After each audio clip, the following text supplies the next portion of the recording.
నిరంతరం నీ నామం జపించేవాళ్ళు ఇద్దరు. ఒకరు మీ అమ్మ, రెండు నేను. నిన్ను కన్న నేరానికి ఆవిడ, నీకు అప్పించిన దౌర్భాగ్యానికి నేను ఇలా రోజు నీ నామ సహస్ర పట్టును చేస్తుంటాం.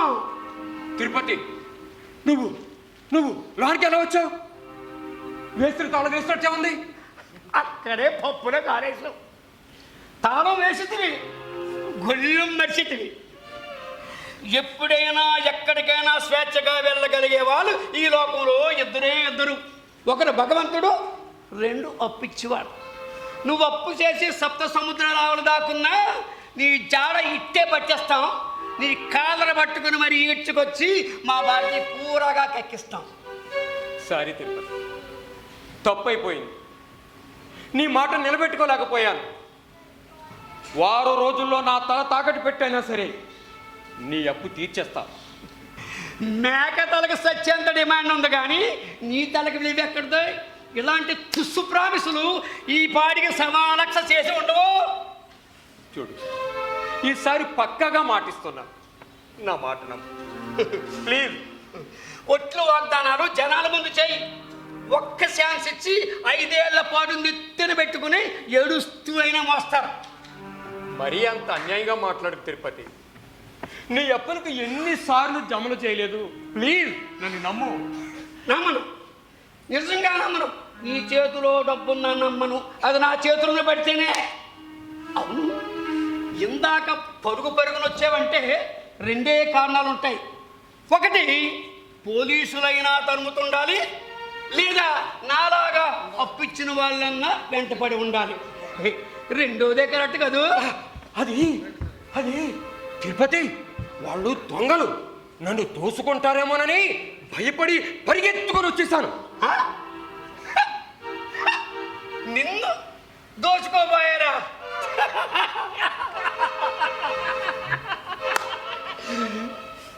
మొరతాడు తప్ప నీ దగ్గర ఏముందనో? అది కాదు, మరేమో పోనీ కిడ్నీ కొట్టడానికేమో అనుకుంటే అదైనా ఇంకా నీ దగ్గర ఉందో లేదో అనుమానమే. తిరుపతి, నీ అప్పు ఎగ్గొట్టేసి పారిపోయినట్టుగా మరీ దారుణంగా మాట్లాడుతున్నావు.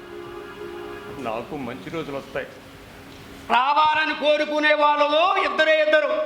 ఒకరు మీ అమ్మ, రెండు నేను. నువ్వు చేసిన అప్పులు ఏ తలలేని నాయకుడు మాఫీ చేస్తాడని కదలకంటున్నావేమో పాపం. అట్లాంటి ఆశలేం పెట్టుకోకు. లోకానికి అన్నం పెట్టే రైతు గిట్టుబాటు లేక ఆకలితో అలమటిస్తూ చస్తున్నాడు.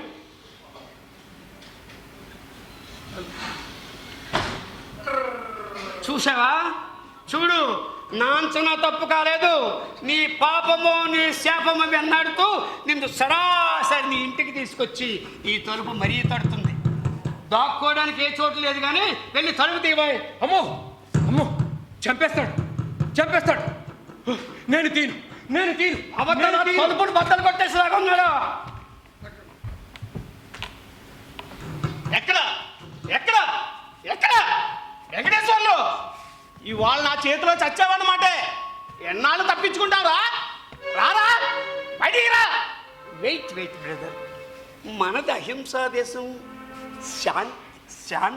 శాంతి. మంచి దూకుడు మీద ఉన్నావు. మ్యాటర్ ఏంటి బ్రదర్? నువ్వు కూడా అప్పిచ్చావా ఏంటి కర్మ? ఒకేసారి ద్రోహము నమ్మక ద్రోహం రెండూ చేశాడు. వీడిని చచ్చినా వదలను. అబ్బో, మ్యాటర్ సీరియసే. ఆల్రెడీ చావు భయంతో సగం చచ్చున్నాడు. అవును, ఇంతకీ సంగతి ఏంటి బ్రదర్? నువ్వెవడమే?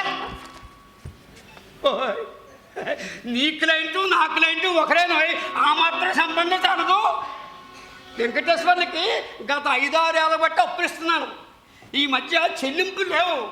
తాడో పేడో తెలుసుకుందామని డైరెక్ట్గా ఇంటికి వచ్చేసాను. నేను సడన్ ఎంట్రీ ఇచ్చాను కనుక ఇక నీ బాకీకి నీళ్లు తెచ్చుకో. వెంకటేశ్వర్లు, రారా, బయటికి రా. ఇక తప్పించుకోవడం అసాధ్యం. నిన్ను నమ్మి మావిస్తే ఇంత నమ్మకద్రోహం చేస్తావా? నా పెద్ద క్లయింట్కి కోపం తెప్పించి నా దందాకి చావు దెబ్బ కొడతావా? బ్రదర్ ఒక్క నిమిషం.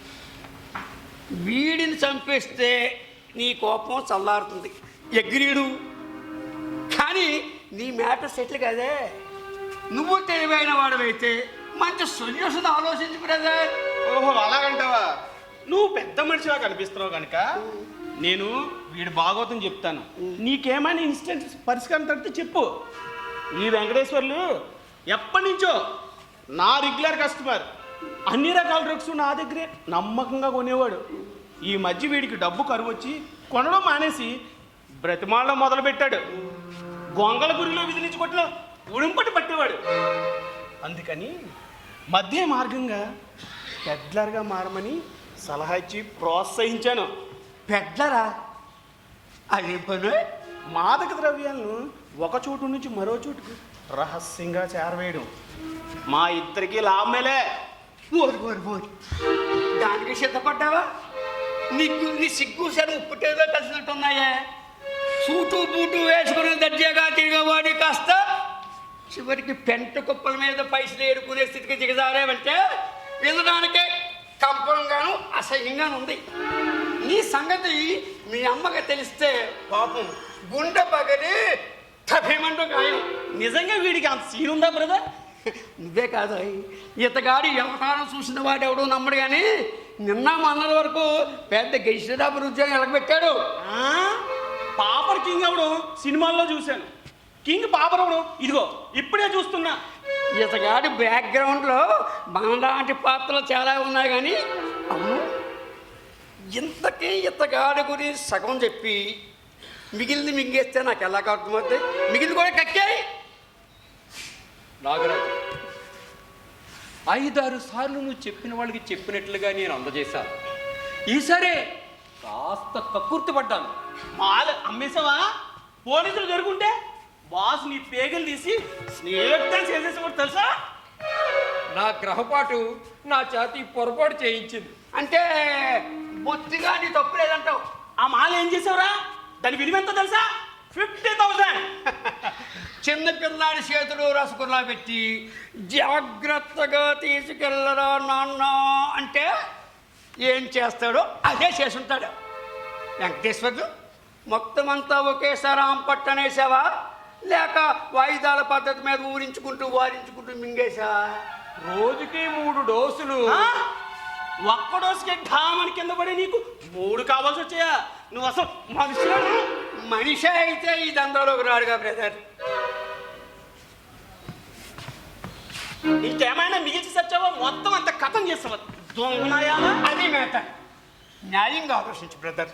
ఎప్పుడో జీర్ణమైపోయిందా అని ఇప్పుడు కక్కమనడం సరాసరి అన్యాయం కదా. నీ వ్యవహారం పైసతో సెటిల్ చేసుకో. అది కూడా నా బాకీ పూర్తిగా తీరేగా సమా. మీ ఇద్దరికి ఒకేసారి ఇచ్చేస్తాను, ప్రామిస్. ఎప్పుడు తీరుస్తావు? ఎలా తీరుస్తావు? కిడ్నీ అమ్ముకుంటాడయ్యా. నీకు నాకు అనవసరం, మనకు కావాల్సిన డబ్బు అంతే. ఒక వారంలో ఇచ్చేస్తావా? నమ్మమంటావా? మీ అమ్మ మీద ఒట్టే చెప్పు, నమ్ముతాను.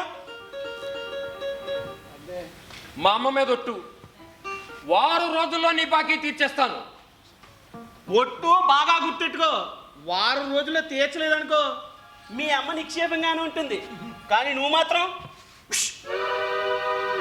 నాగరాజు, కించెత్తి జాలి దయ లేకుండా మాట్లాడతావేంటి?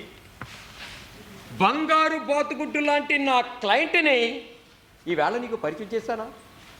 వాడిచ్చే రేవ్ పార్టీకి నువ్వే సరుకు సప్లై చేస్తున్నావు. ఆ డీల్ని గుర్తించుకునైనా కాస్త ఫ్రెండ్గా ట్రీట్ చేయబోయ్. చూడు, మనిద్దరం తోడు దొంగల కనుక చాలా ధైర్యంగా అడుగుతున్నాను. ఆ పార్టీకి వెళ్ళడానికి మన దగ్గర పెంగులు లేవు. ఒక ఏంటో కొట్టుకురు. కొట్టను, చస్తే కొట్టను.